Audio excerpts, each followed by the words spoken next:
Doctor Babasaheb Ambedkar यांच्या जयंतीच्या निमित्ताने प्रार्थना फाउंडेशन या सामाजिक संस्थेमध्ये एक अनोख्या प्रकारचा विवाह सोहळा पार पडला. शुभम मिसाळ आणि धनश्री सुर्वे यांनी फक्त 2 कुटुंबातील सदस्यांच्या उपस्थितीत आणि संस्थेमध्ये विशेष वृक्षारोपण व संस्थेतील एक मुलगा आणि एक मुलगी यांचं शैक्षणिक खर्चाचं पालकत्व स्वीकारत अतिशय साध्या पद्धतीने आपला लग्न सोहळा पार पाडला. नमस्कार, मी आकांक्षा. आपण पाहत आहात Tarun Bharat digital news channel. आज सोलापुरातील मोरवंची येथे अनोख्या पद्धतीचा विवाह सोहळा संपन्न होत आहे. आज डॉक्टर बाबासाहेब आंबेडकर यांची जयंती. याच दिनाचं औचित्य साधून शुभम मिसाळ आणि धनश्री सुर्वे यांनी अनाथ मुलांचं पालकत्व स्वीकारून व वृद्धांच्या आश्रमात एकूणच विवाह सोहळा अतिशय साध्या पद्धतीने ते साजरा करत आहेत. तर जाणून घेऊया त्यांच्या एकूणच भावना काय आहेत. नमस्कार सर. नमस्कार. आजचा दिवस तुम्ही निवडला, तर आजचा हा मुहूर्त निवडण्यामागचा तुमचा काय उद्देश आहे? ओके. मुळात मी खूप सामान्य परिस्थितीमधून लहानाचा मोठा होत असताना सामाजिक एक जाणीव पहिल्यापासून लहानपणापासून राहिलेली आहे. तर एक लग्न हे आपल्या प्रत्येकाचा एक महत्वाचा टप्पा असतो. तर या टर्निंग पॉईंटलाही आपण गेली 5-10 वर्ष मी सामाजिक क्षेत्रात छोटासा प्रयत्न पद्धतीने काम करत आलेलो आहे. तर एक लग्न आणि विवाह देखील आपण एक सामाजिक पद्धतीने कसा करू शकतो या दृष्टीने आपण विचार केला आणि आपल्या सोलापूरमधील जे प्रार्थना फाउंडेशन आहे की जे प्रसाददादा आणि अनुताई चालवतात. नमस्कार, मी लोक व्याख्यानकार विशाल गरड. आज माझा मित्र शुभम आणि त्याची अर्धांगिनी धनश्री यांच्या विवाह सोहळ्यास उपस्थित राहताना प्रचंड अभिमान वाटला. खरं तर विवाह सोहळे आपल्या प्रत्येकाच्या आयुष्यात होतात, परंतु त्या विवाह सोहळ्यातून आपण आपल्या समाजाला काहीतरी एक विचार देणं हे सुद्धा तितकंच गरजेचं असतं. मला माहित नाही आपण आपल्या विवाह सोहळ्यातून किती समाज उपक्रम राबवतो, परंतु आज शुभमचं म्हणावं तेवढं कौतुक कमी आहे. कारण एक साधारण अतिशय सर्वसामान्य कुटुंबातून आलेला हा तरुण लहानपणीपासून माझ्या सहवासात आहे. माझ्या विचारांचा तो सेवक आहे आणि अशा विचारशील युवकाकडून आपल्या समाजानं काय अपेक्षा करावी, तर मला वाटतं आपला स्वतःचा विवाह सोहळा ज्या महापुरुषांचे विचार घेऊन आपण मोठे झालो त्या महापुरुषाच्या जयंतीच्या निमित्ताने यांना हा विवाह सोहळा ठेवला. आज भारतरत्न डॉक्टर बाबासाहेब आंबेडकर यांच्या जयंतीच्या निमित्ताने यांना हा विवाह सोहळा ठेवला.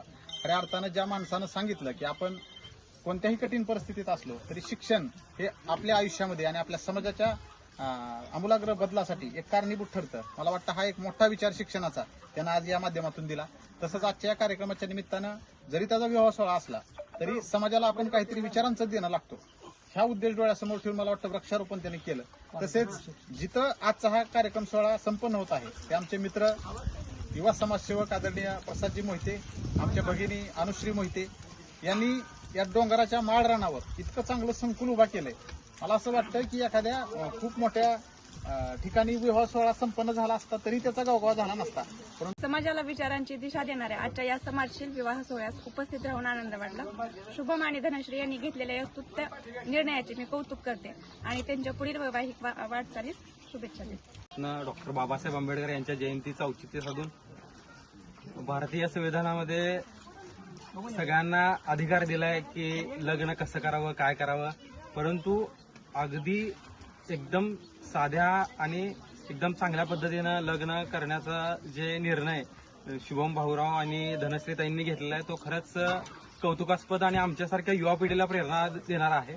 कारण की आज कोट्यावधीची उलाढाल, अनेक जेवणाच्या पंक्ती उठवल्या जातात, सगळा ढोली भाज्या वगैरे सगळा मोठ्या प्रमाणात खर्च केला जातो, परंतु हा सगळा खर्च टाळून आमच्यासारख्या युवकांना भविष्यामध्ये असा आदर्श देण्यासाठी किंवा असा निर्णय घेण्यासाठी भाग पाडणारे आमचे भाऊराव आणि धनश्रीताई यांनी घेतलेला निर्णय खरंच कौतुकास्पद आहे. कारण की आज शुभम आणि धनश्रीचं या ठिकाणी आपल्या आश्रमावरती लग्न होत आहे आणि आताच विशाल सर बोलल्याप्रमाणे की अगदी सुशिक्षित ही दोघं दाम्पत्य आहे. एक वेगळ्या उपक्रमाच्या माध्यमातून समाजाला एक चांगला संदेश देण्याचं काम ह्या दोघांनी केलेलं आहे आणि मला सांगायला आनंद होतो की ह्या लग्नाच्या निमित्तानं दोघांनी सामाजिक उपक्रम पण केलेले आहेत. त्याचबरोबर आपल्या आश्रमातली एक मुलगा आणि एक मुलगी 10वी पर्यंतच्या शिक्षणासाठी दत्तक सुद्धा घेतलेले आहेत. तर हाच एक संदेश आपल्याला समाजाला द्यायचा आहे की कुठं मोठ्या मोठ्या ठिकाणी लग्न करणं, लाखो रुपये करोड रुपये खर्च करणं. आज आपण बघतो की कित्येक कोट्यावधी रुपयांचा खर्च लग्नांसाठी केला जातो, पण त्यात एकही सामाजिक उपक्रम आपल्याला पाहायला मिळत नाही. पण आज मोठ्या पद्धतीने करू शकला असता, पण अगदी साध्या पद्धतीनं आमच्या आश्रमातल्या मुलांबरोबर, आमच्या आश्रमातल्या आजीआजोबांबरोबर त्यांचा सगळ्यांचा आशीर्वाद घेऊन हे नवदाम्पत्य त्यांच्या संसाराला सुरुवात करत आहे आणि त्या पलीकडे जाऊन आमच्या आश्रमातील एका मुलाला आणि एका मुलीला दत्तक घेऊन त्यांचं 10वी पर्यंत सगळं शिक्षण हे दोघं दाम्पत्य करत आहेत. तर हाच आदर्श घेऊन इतरही नवदाम्पत्यांनी किंवा ज्यांची लग्न आहेत तर त्यांनी असाच एक सामाजिक उपक्रम करावा आणि त्यातून समाजाला काहीतरी देण्याचा प्रयत्न करा अशी एक विनंती करतो आणि ह्या दोघांना लग्नाच्या खूप खूप शुभेच्छा देतो. धन्यवाद. आत्ताच आपण नवदाम्पत्याकडून या विवाह सोहळा मागचा उद्देश जाणून घेतला. एकूणच त्यांनी तरुणांसमोर एक आदर्श निर्माण केला आहे. मी आकांक्षा Sonawane, Solapur Tarun Bharat digital news channel.